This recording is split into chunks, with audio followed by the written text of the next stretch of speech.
Britain's news channel.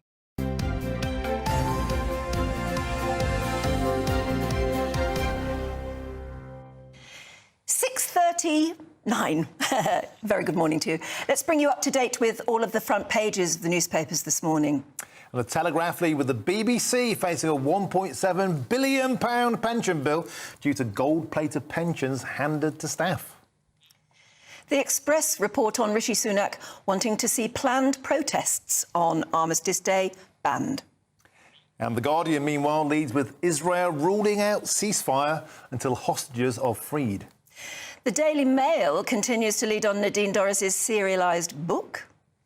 And the Daily Star leads with the anxieties of hair loss, once again nailing the biggest story of our time. Yeah, absolutely. Joining us to go through some of the day's headlines anyway, broadcaster Andrew Eborn and philosopher Piers Benn, and it's lovely to see you both this morning. Good morning, chaps. Now, we just trailed the story here. Suella Braverman, Andrew, this and one of your stories, is seeking to restrict the use of tents by homeless people in urban areas. How about don't have homeless people in urban areas and stop spending £8 million a day on asylum seeker hotels and spend it on homeless? You're absolutely right. What about yours? So what's happened? She's proposing a new civil offence to deter charities from giving tents to the homeless.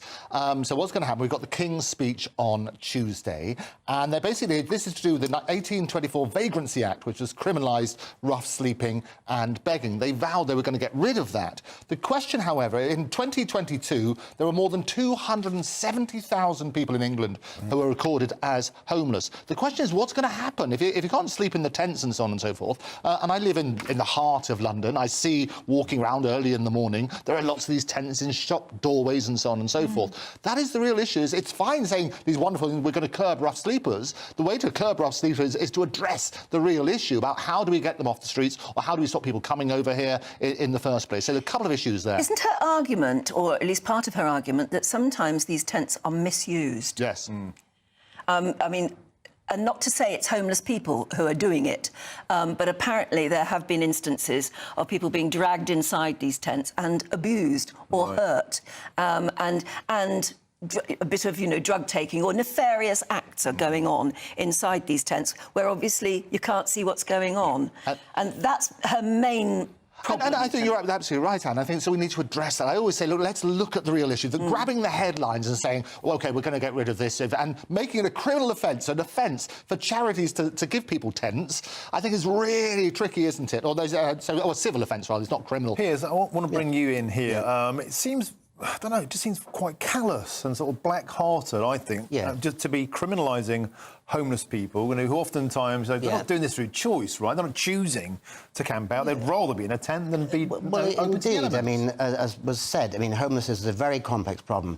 Near where I live, there are homeless shelters, there's a Salvation Army, there's also another one, and yet people are still on the streets and they have complex problems. Banning the use of tents, it reminds me a bit of Boris Johnson eventually trying to shut down Tent City in London in 2011. Remember, because there was an aesthetic dimension to it, and there was worries about drug dealers, and who knows what's going on, but it looks to me a bit of an excuse. I mean, it is callous. I don't know a solution to homelessness. I mean, there are clearly complex problems. People are homeless for a variety of different reasons. And as you said, there are some homeless people who don't want to go into shelters, aren't there? They actually prefer to be on their own on the streets, but they still need some sort of cover. Well, I don't know whether it's true. I didn't say that. What I mean, there are shelters, but there are people still begging outside as well. I mean, they go outside. Or maybe find a different place to put the tents. I mean, sometimes in the parks and things like that. So rather than in doorways, I mean, it is, if you walk around London, we do, we're up early, at 5 o'clock, 6 o'clock in the morning, there are lots of these tents everywhere. If we had a place, I don't know, use Hyde Park, for example, as a space, it would be a better way of doing it. But it has to be the other side of the equation. You can say, look, this is how we're going to deal with the issue, rather than just say, let's not give them any more tents. It's actually an offence to camp in a park, certainly in London, because, at the moment, because my boy wanted to do it as an overnight adventure, and I was going to do it with him, and we found out we weren't. I mean, the trouble is as well, if you just say that's one area you can have tents, you do create a tent city, don't you?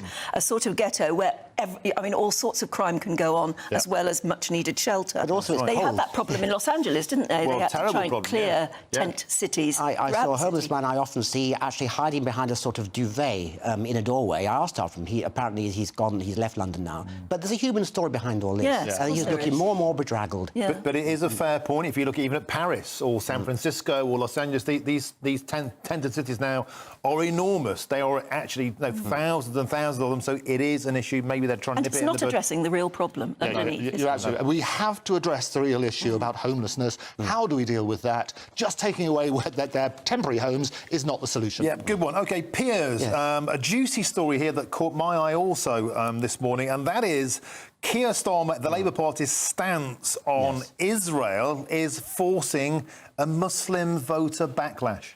Yes, the story in the Times today on page 8 is that Starmer's line is set to cost him seats but not power.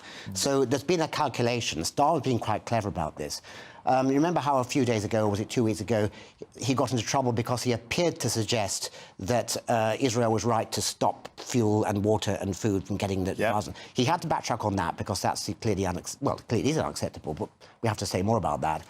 Now he seems to be equivocating, or at least he decided not to get too involved in the question of whether there should be a ceasefire. I suspect a lot depends on the exact meaning of ceasefire. There's been talk about pauses versus ceasefire. I'm not quite sure what the difference meant to be. I mean, what Starmer should be... Well, the truth, I think, is that the humanitarian situation in Gaza is truly unimaginable. I mean, I think the average human being can survive something like 3 or 4 days without water. But the point, though, back on point, why should this affect how people vote in Britain? Well, I think the thing is that he was... I mean, Starmer doesn't want to alienate Muslim voters. Many Muslim voters are, they may not vote for him. But he's made a calculation that by sort of equivocating on this, he may lose some Muslim votes, but he's not going to lose his chance of reaching number 10. He might lose some other votes too, actually. Well, that's what he's right about. Let's do more on that in a moment. Right now, it's exactly 6:45. You're watching Breakfast on GB News with Anne and Martin. Let me remind you of some of the top stories coming in to the newsroom. Yeah, a UN official has said there is no safe place in Gaza. This comes after a recent rocket attack near news media in Stero. In South Israel, our Home and Security Editor Mark White was on site during one of those attacks. You can see here at the back of this vehicle, the alarms are sounding in the building there. So just right in at the back of that vehicle, the rocket, some of the debris has impacted the window. According to our People's poll today, 20% of people say they support the pro-Palestine demonstrations during the Remembrance Day weekend. And that comes as the Prime Minister has branded them provocative and disrespectful.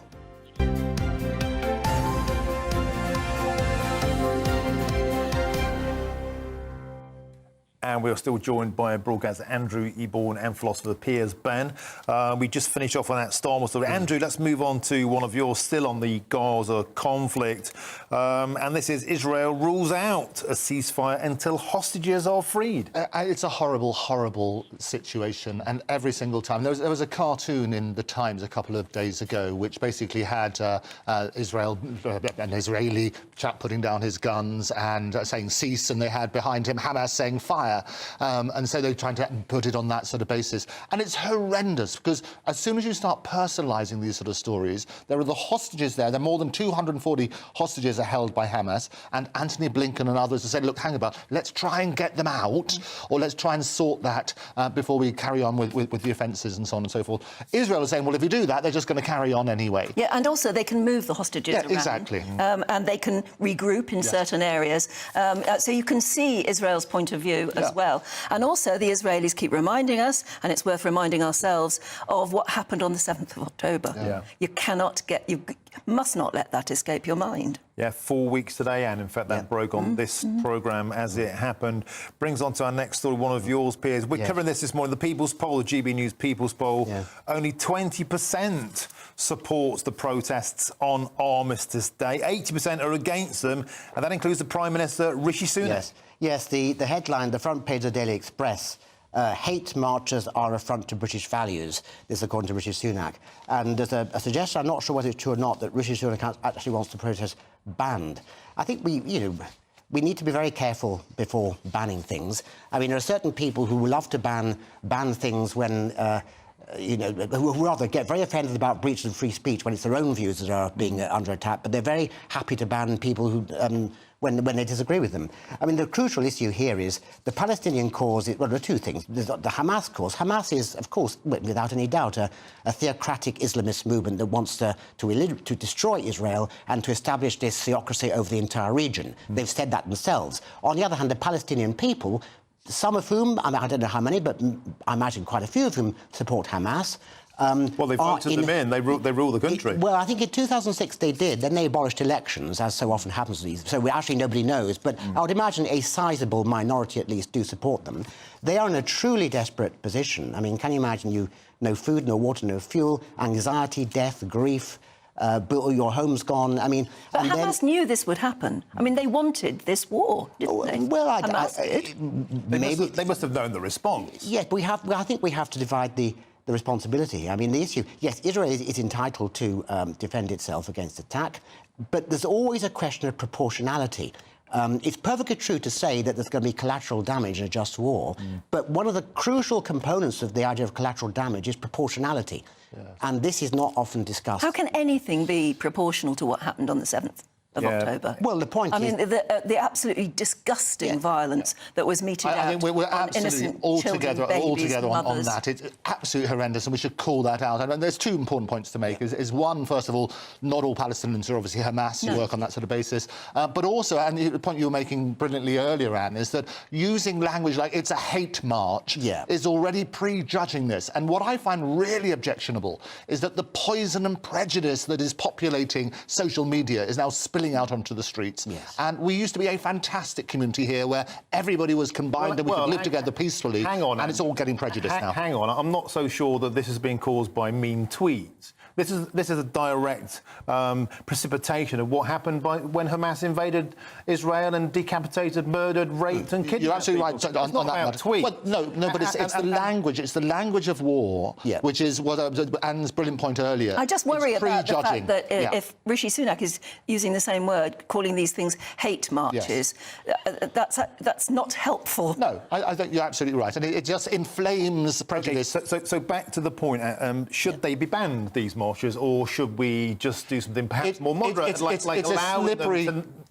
preventing them from going a sensitive place like the Senate? I think you're right. It's a slippery slope if we start banning marches, because it's one of our cornerstones of democracy, isn't it? The right to protest. But at the same time, you have to have sensitivities, and that 2 minutes of silence needs to be preserved, and we want to make sure it's not going to inflame the situation further. Absolutely, people have got a right to protest, and we have our own views.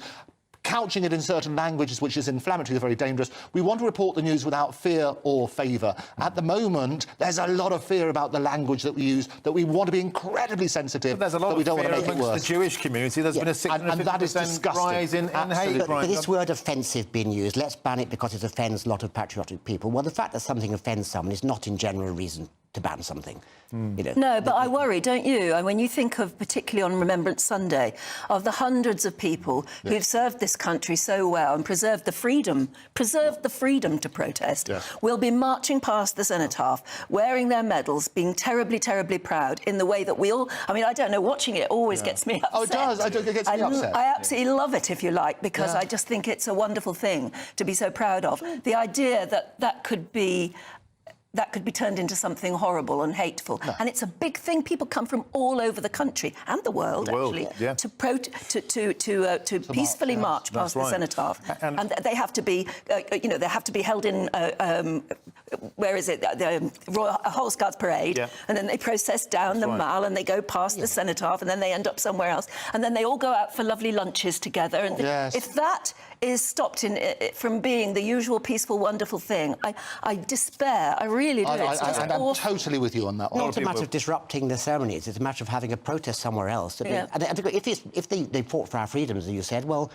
people are just exercising the freedoms for which they hold. And another interesting point, a fascinating point about this People's Poll that GB News ran as an exclusive is only 30% of those who responded have confidence in how the police will manage this. And that's a key point, because at the moment they're saying that they're trusting the word of the protesters who say, oh no, honestly, we won't go near the cenotaph, Governor. Well, if we believe the kind of people that have Hamas paragliders on their coats, if we believe the kind of people who pull down kidnapped posters, perhaps that's not strong enough. Do the police need to beef up their action? Well, who knows what the police are doing? I mean, clearly the general principle behind protests is that a certain level of disruption is legitimate. Anything that goes beyond that level that, say, stops the Senate half taking or disrupts the service, that would not be. Causing offence is legitimate in a democratic society.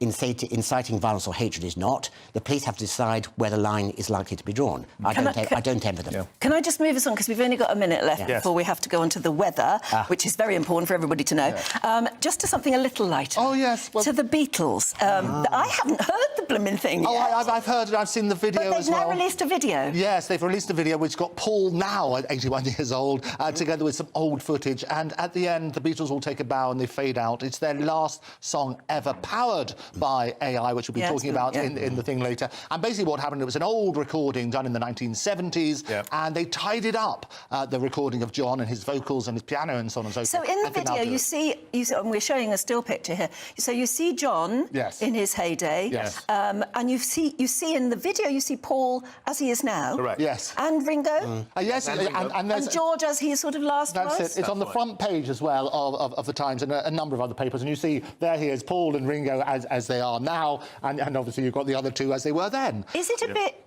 icky? Is it sad or is it joyful? I think it's emotionally sad, but not in a bad way. I think when they bow at the end, I was watching it again just outside, I'm just going to be now. It's a sad moment. It is the last one. But what it does do, it shows actually the power of artificial intelligence, which I'll talk about later. But what they could have done, which they didn't, and I think a lot of people are glad, they could have done an AI John Lennon. You mean they could have aged him? No, they could have brought him to life. Now they could have done that. And that's the thing, and that's the point that Paul wanted to emphasise as well. It's not synthetic in terms of these are John's real vocals. They've just tidied it up. Yes. So what is a synthetic photograph? You can touch a photograph up. We've had Photoshop since 1990s. What does it mean to be? Well, you're in this business. I mean, what does it mean for an image to be real? What is weird about it? And there was a concert recently. Was it Glastonbury when they had us old footage of John Lennon combined? Glastonbury. He was there. It was Glastonbury. Yeah. It was weird because you have this nostalgic rush. This idea that the present it's still present. It's not past. It's present. Well, we haven't given up talking about it, that's for sure.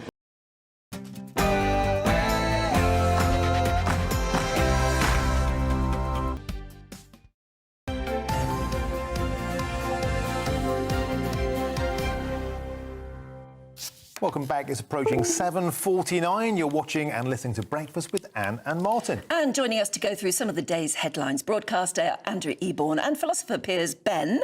And a very good morning again to you. Good morning. Let's kick off with the passing of the head of the Magic Circle. Yes, very sad news. Overnight, 97-year-old David Burglass, who was the original international man of mystery. He was magic advisor to all, I think, 5 James Bond movies. Is that right? Yeah, amazing. Octopussy, he used to work with lots of people around there. He did a brilliant magician. He was also the president of the Magic Circle, and my favourite Magic Circle president for a number of years, from 1989 to 1998. He got an MBE for services to magic, but also psychology, which is... And Prince William, when he presented it to him, he was one who said, David, is that really you, or is it just one of your illusions? Oh, brilliant. And I think we've got a couple of pictures. There we are. That's him with his son, Marvin, who I'm delighted to say is now also the president of the Magic Circle. So David got to see that sort of generation coming on as well. And that's at the Magic Circle. What does the Magic Circle do? So the Magic Circle is a collection of the greatest magicians in the world. It was founded in 1905,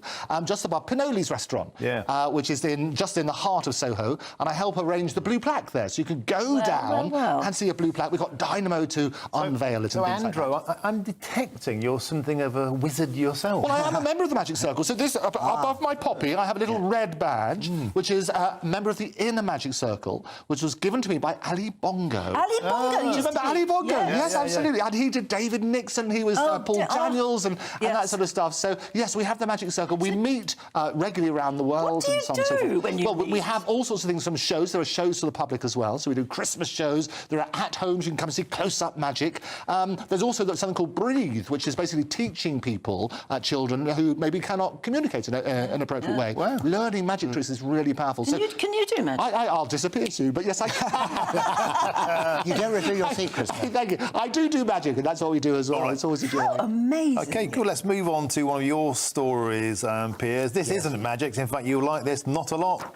This is the pandemic, the COVID inquiry, of course, been rolling on. It's not magic. This is a long story in the Telegraph on page 22. I think a lot of the details have been discussed in the news already. There's quite a lot known, but it's about the chaos and panic and the egos and the sheer viciousness in Number 10 at the period. I think what I take from this is, I mean, I'm not a fan of Boris Johnson, but I will give him that it was a tremendously difficult decision to make. And people criticise him for flip-flopping and being Mr. Trolley. Who would envy him that job? It's one of these, you don't know what right thing to do is, but if you get it wrong, you get it very, very badly wrong. We didn't know when the vaccine was going to be available. That's the thing. You know, one thing I think is interesting about this COVID inquiry, they're all fighting like rats in a sack, aren't they? They're using language like squaddies on shore leave.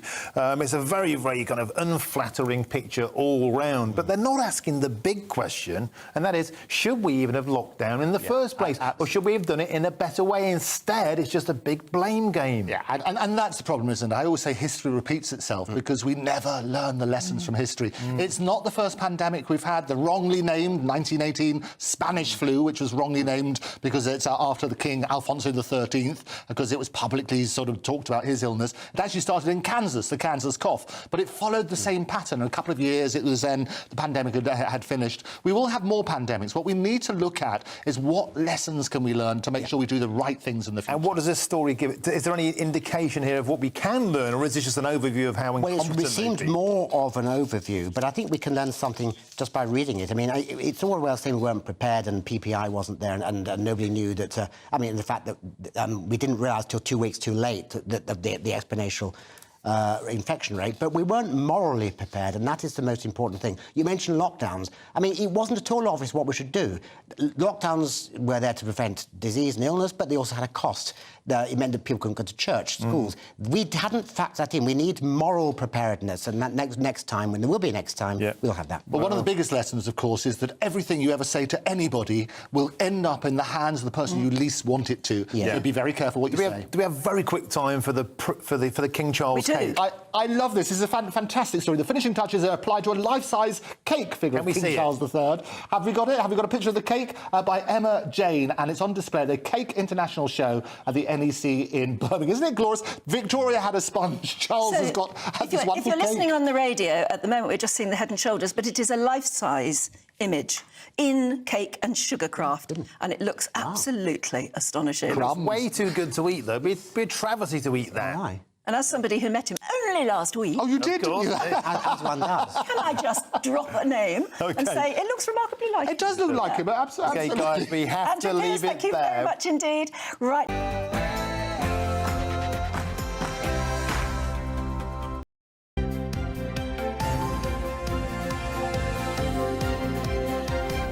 Absolutely. 8:45. Joining us to go through some of the day's headlines right now, broadcaster Andrew Eborn and philosopher Piers Benn. And a very good morning. And good morning again. Back. Andrew, yes. Very sadly, it was Matthew Perry, the Friends actor. It was his funeral, wasn't it? Yes, he's been laid to rest in Los Angeles. All 5 of his co-stars were there. It's a private funeral. There are only 20 mourners in total. But it's this wonderful place which is called Forest Lawn, which is where a number of people have been laid to rest there. Humphrey Bogart, Nat King Cole, Clark Gable, Michael Jackson, a number of people there. And very, very sad. I went to see, apart from obviously people know him as Chandler for those many years that he played in Friends from 1994 to 2004. But basically he also wrote a play called The End of Longing, which he starred in over here in April 2016 at the Playhouse. And not people not know about it. It was basically a very dark sort of comedy, bittersweet comic play about broken people that didn't need to stay broken. And I went to go and see that. And actually tremendous. What I loved about him as well is that he spoke about his demons, if you like. He talked very openly about his addictions. And I think the more people who are in the public eye who can talk about these things and can help others, that's a brilliant legacy. Yeah, very sad. Still can't quite get over that. Yeah, very quickly laid to rest. Yeah. Very quickly laid to rest. And Piers, moving on, another celebrity in Britain, Joe Wicks, who, of course, helped us through many of those hours of lockdown one, certainly with his exercise, which me and my kids love. deserved. But he's speaking out about the quick fix of anti-obesity drugs. Yes, this is a story in the Times. He says, jabs to cut obesity can't replace exercise. It's a familiar story. The trouble is that there's so much disagreement about what actually does help you to stay fit. You might fit for what, you could say, but, you know, fit in a good shape and lose weight. And there are about as many theories as there are people expounding them. And the basic common sense seems to be that it's about the ratio of calories going out and calories going in. And exercise, of course, is meant to boost calories going out. But it does strike me that it's not just a question of where the best evidence is. There's a sort of a disapproval of the quick fix. So it's almost if he thinks, if I were to take a drug that it were effective and just lose weight, I could just take it.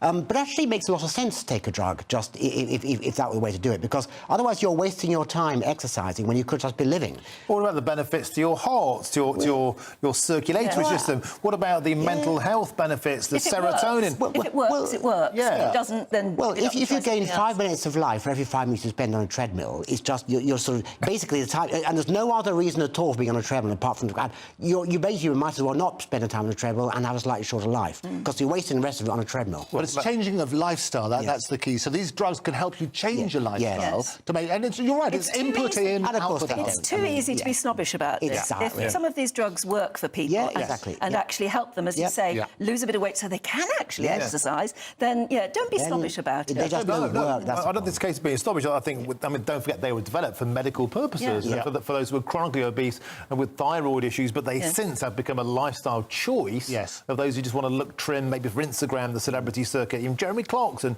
was on them. I think the point is, Joe Wicks is saying, a jab isn't a quick fix, and also exercise has lots of subsidiary benefits, including, by the way, mental health. And if you play football like me, badly, just friendship, banter and social service. Can't get from a jab. Live your life. I think that's the boring truth. He's right. I just wish he weren't. Yeah. OK, Andrew. Talking about living your life. When you get to retire, the BBC crisis, it says on the Daily Telegraph, over 1.7 billion pension bill for stars. And what this basically is, that's more than the cost of BBC One and 2 content together. So this is a huge amount. They reckon it's about £70 Now, who is it who's getting these amazing pensions? Well, I thought the BBC no longer gave pensions. Well, this is what happens. What they're saying... contracted. Yeah, so it's basically in 2010, anybody who joined before 2010, they're offered retirement packages which rise in line with inflation, allow retirement at the age of 60, 6 years before the state pension age. And the cost of funding this obviously has to come out of the thing. And it's not just the BBC. There are other organisations, and Martin and I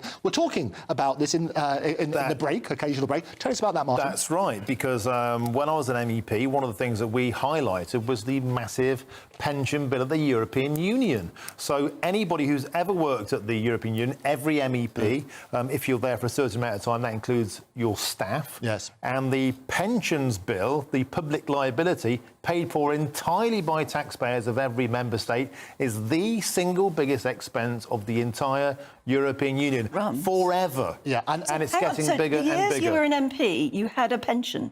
I didn't, because we were only there for 5 minutes. We were basically turkeys voting for Christmas. Yeah. We wanted to lose our jobs, so that wasn't applicable to us. But if you do a 5-year term, that's one vote in, you get, I think it's like half of your salary for life at age 63. Exactly. If you do 3 terms, you get it forever. Basically a full life pension. And so most MEPs then are part of the club, and they keep, this is great, I'll keep voting in, I'll make sure I stay. As a consequence, the public liability of the European Union is grotesquely massive. And what I love about this show is we all shine more light and less heat. So it's looking at this sort of things. BBC, people want to bash the BBC. That's one issue. Certainly 1.7 billion is huge, but there are other organisations. And when we're talking about that, we need to look at that to make that make sense. Here's a key point, Andrew. The European Union, the pension bill, was paid for by taxpayers. Is this being paid for by licence fee payers, is it? Well, this is what we're saying. It's about 70 quid a licence fee. There we go. Yes. So we have a huge issue. And the knock-on effect is the cost of programming. So if it's the total output cost for BBC One and BBC Two, but I it's going to have a big thing. People who've worked at the BBC forever, yes. like when I was a very young junior reporter. And frankly, a lot of them are not very good at their job. Name them, but I won't. Don't name But they are still there. Yes. And they're still not very good at their job, particularly, but they managed to hang on in there. Quite right, too. They will retire, or some of them have already retired, at full salaries. Yes. pensions. Absolutely. Can you imagine retiring on full salary? These days, nobody does. And it's extraordinary, isn't it? Because you've got to work out who's going to pay for it. Yeah. People are living longer, and the next generation are the ones who are going to have to pay for this sort of stuff. That's what we need to do. Let's look living at to this. It's gonna be a 100, so we massive... and plus, and AI is going to help with all But that stuff. before we start having a pop at Gary Lineker, I know it doesn't take much of you out there. He isn't a BBC employee. He is a contractor who works... Is that this is right? his whole company, and you can work I don't know, because of the IR37 or whatever they call that's it. right. He might get it. There are a lot of TV companies now, including the BBC, I think, insist on making you a member of staff because you're not allowed to be contracted if your main money is from one employer, something like that. Yeah. So it may well... Surely we're not paying for a Gary Lineker pension. But even if we are, that's what it is. So it's about, and somebody got in the interest of balance is talking out. It's commercial forces. That's Gary, why I've you're got paying this nothing sort of against you. No, we love Gary. We love Gary. You? What we need to do is just shine a spotlight on it. So often these things get swept under the carpet. Well, we certainly have. I just want to go over that again. So if you did one term as an MEP, you got a half full salary pension. I think it's about that. If I'm wrong, then I'm sure somebody out there will fact check me. I used to know this a few years ago.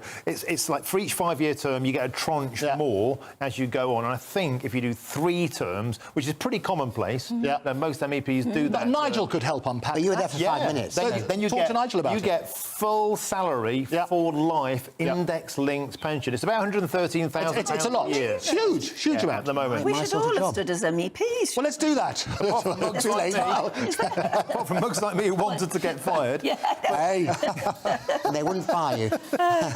Anyhow, Piers, let's move rapidly on. With AI, of course, been in the news, Bletchley Park all week. What's this story about? Social media? This is a more disturbing story, actually. It's about, well, it's in the Times again, page 9. Social media hosts war of fake news and AI images. This, of course, is the problem of deepfake and the use of AI to produce misleading and deceptive information, in this case, in the context of the war in Gaza.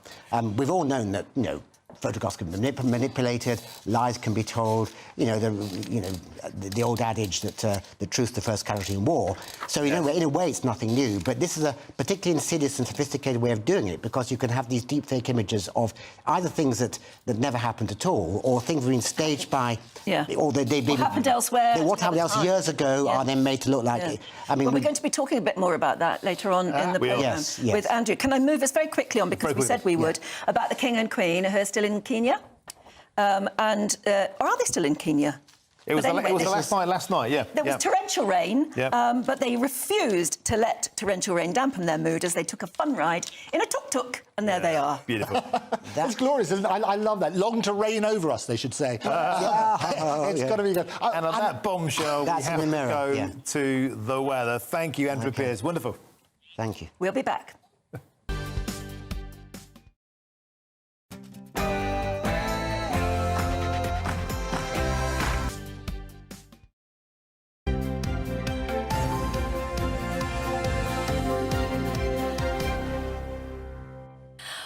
Welcome back. You're watching and listening to Breakfast with Anne and Martin. It's 9:44. Yeah, now, how powerful is artificial intelligence? And how powerful would it get? Well, I think we are seeing the most disruptive force in history here. Where we have for the first time, we will have for the first time something that is smarter than the smartest human. And that, it's hard to say exactly what that moment is, but there will come a point where no job is needed. You can have a job if you want to have a job for sort of personal satisfaction, but the AI will be able to do everything. Well, that was the ever-interesting Elon Musk. It's quite dull, isn't it? He really is. How did he become so incredibly successful with personality like that? Didn't mean that, sorry. Well, he is the biz, isn't he? And he is in London, or he's in Britain at the moment. So after a very successful summit on AI, Rishi Sunak is looking to make the UK an AI hub of the future. Yeah, well, let's speak to broadcaster, lawyer and futurist Andrew Eborn. And now, as we know, a member of the Magic Circle. Thank you. Isn't that a joy? And I'll tell you what, I loved the conference. And for a couple of reasons. They talked about really, really positive things whilst looking at the sort of dangers of AI and so on and so forth. What I loved to do here is to sort of be the deception debunker, if you like. We talk about fact or fake. And we thought we'd expand that section to basically empower people to work out when they're being lied to. Yes. Because we're living in a diseased information age. age. And what I loved about the conference, it was the bromance between Rishi and Elon, that glorious interview where they talked about the age of abundance. And we've got a picture of Rishi and Elon, I think, as well. What I love is that you can see the difference in their size, and I think we've got it, maybe we don't. Oh, there we go. What I love about this, so there he is. Rishi's 1.7 metres, about 5'6" in old money. Elon's 1.86 metres, about 6'1", and I think that's because they're standing on their respective wallets. I think that's probably their I think on that sort of thing. But what was interesting, we've got a couple of things that came out of the conference, is that the worrying thing about AI is the spread of disinformation. Yeah. So as a really good public service, within this section, which has now become a regular feature, I thought we'd have a look at this sort of things. We've got elections coming up, and there's some photos. For example, there was this photo of Rishi, which went out in August, if you have a look at this sort of side, and this was at a beer festival.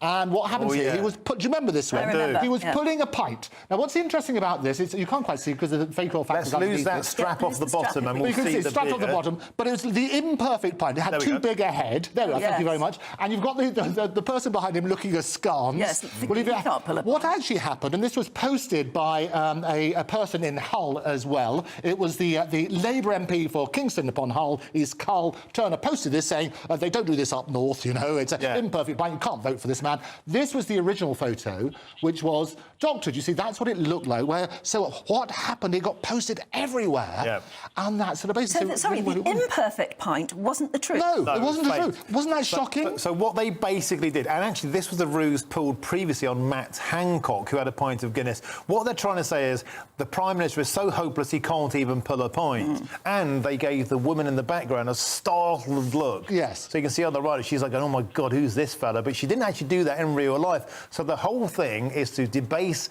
his ability. That's if you can't pull a pint, you're not a real man, and you're not fit to lead. As I all say, and we're going to get more of this, elections happening, and Rishi disclosed, there might be one in the UK. We know there's going to be one in the UK next year as well, but also in the US, in India, in Indonesia.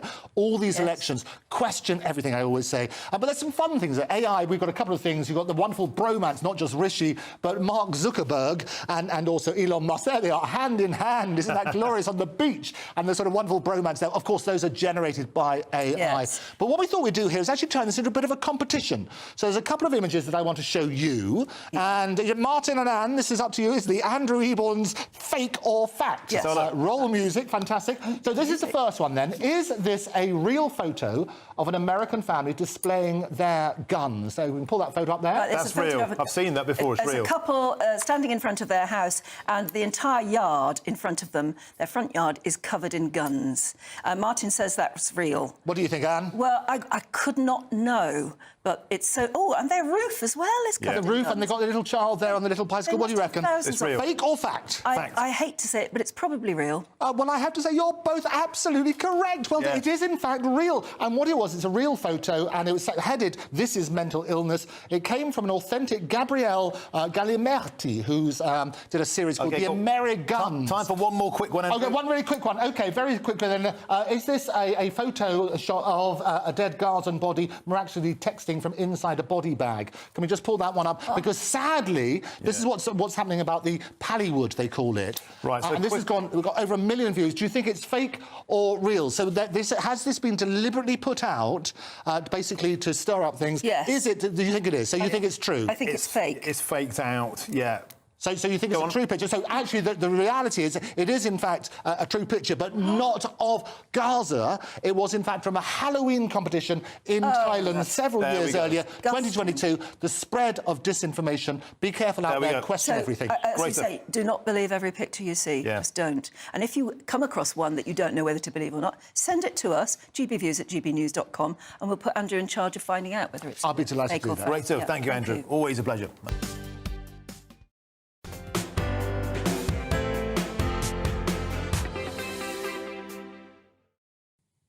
Welcome back to GB News Saturday with me, Dawn Neeson, on your TV, online and on digital radio. Now, Rishi Sunak held this week's Artificial Intelligence Safety Summit as a diplomatic breakthrough, and that the balance is being tipped in the favour of humanity. He even sat down with Elon Musk, there they are, where the tech billionaire warned that AI could one day wipe out jobs. That's a billionaire warning about job losses. Marvellous. But what does AI really mean for Britain's future? Now, joining me is AI expert and futurist Andrew Eborn.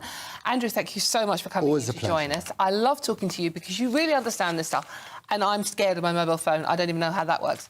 So, now the summit seemed quite successful. Great success. Agreements made, etc., etc. Apart from the scary bit about jobs actually being obsolete and we only work for pleasure. Neither the millionaire or the billionaire discussing that actually discussed how we pay our bills. But the one thing I want to talk to you today about is how AI images are affecting our perception of what's going on in Israel and Gaza. Yeah, absolutely. Well, we're living in a very diseased information age where basically you can manipulate anything. And that we've seen from the jokey Pope in a Puffer to some really serious images, which I talk about on Fake or Fact, which we do as a regular here. This morning. Work on that sort of basis. Because, as I say, you have to question everything. And the first casualty in war is the truth. And there's been propaganda on both sides. And you see these fake images, and it was in the paper today, wasn't it, about social media hosts' war of fake news and AI images. Yes. And even last week... There's never been a conflict like this where AI and fake images and fake news have played such a huge part. No, that's absolutely... And even last week, Jerry Adams posted an image which was shared to about over 1 million people, which showed it looked like a Palestinian with children in his arms. Saw that, yes. And that was fake. That was done by AI. And one of the ways you can check is look at the extremities, look at the fingers. You'll see they only had like 3 fingers on one hand and 6 toes, that sort of stuff. Because AI is not perfect yet for images. The difficulty comes when vocal stuff, audio recordings, and we had Slovakia probably had the very first election, which was won as a result of a fake AI. And the 2 candidates were neck and neck, but all of a sudden, 2 days before the election, there was a fake recording with one of the candidates saying how he's going to rig the election, how he's going to buy it. And it turned out it was fake by AI, and the other candidate won. So what Rishi warned about, and he even said, look, hang about, there could be elections in the USA, in India and Indonesia, and maybe in the UK, is what he said. I thank you. But he's really concerned about this. And what I was talking about this morning on The Breakfast Show when we were looking at fake images is one of the ones of him at a beer festival where he didn't pull a perfect pint. That's right, yeah, and it was faked. And what happened is, as you saw, he actually did a perfect pint. The person next to him was just sort of looking on as they normally do. But the way the image had been manipulated was it had a big head, so he looked stupid, and the person was looking askance like, what a wally, all that sort of stuff. So we've got to question everything. And I say that's the reality now.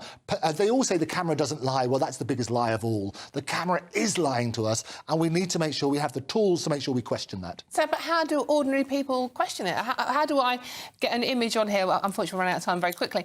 But how do I get an image on here and know whether it's fake or it's real? So what we do in Andrew Eborn's Fake or Fact is give you the tips. You can reverse search certain images. So you can look at certain things that are taken out of context for history and so on and so forth. You can see when that image first appeared. So things like Google Lens will do that. And again, we've got those tips. Do look back on those. We're going to continue with the series and look at things on a regular basis because they're fake information every single day. Wow, OK. Thank you very much for coming in this afternoon. That's Andrew Eborn there, an AI expert. Oh, my gosh, scary stuff.